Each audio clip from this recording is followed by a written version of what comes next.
gang. I need some more storage. Been doing some, let me come in.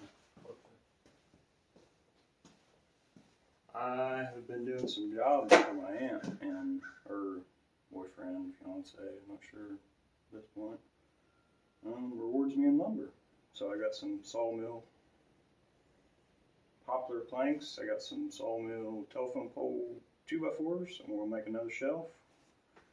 I need to get more. You can never have enough space or organization. I got 20 inches down, 20 inches down, 20 inches down. So I got 3 all together. Let's see what 3 looks like, and then we'll do that.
simple 3-shelfer there.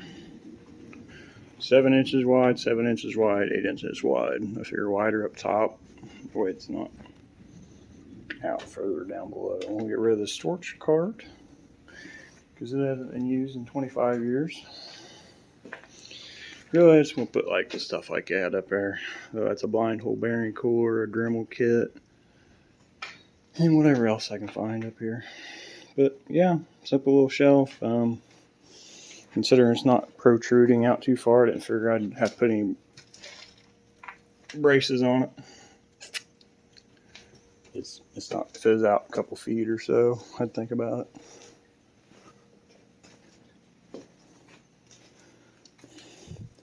But yeah, I'm just trying to get some more. I got a bunch of poplar scraps. Probably go throw them in the wood boiler. But yeah, thanks for tuning in. Oh yeah, this is a post frame building, if you didn't notice. So there's like a purling here, right above the window, and then there's one like right there. So it's not really a big deal. Plus it's anchored into the 4x6s on either end, so I mean I could hang on it if I wanted to. But I'll see y'all on the next one. And then I went ahead and finished this shelf out. Oop. Because it was just these 2x4s, and I had one on that side, one on that side. I believe it's 14 feet 2 inches long. Just got to go get some boards out there and just start cutting. And it protrudes 20 inches, 21 and a half, including this front header board out here. But yeah, pretty nice. I'll see y'all on the next one.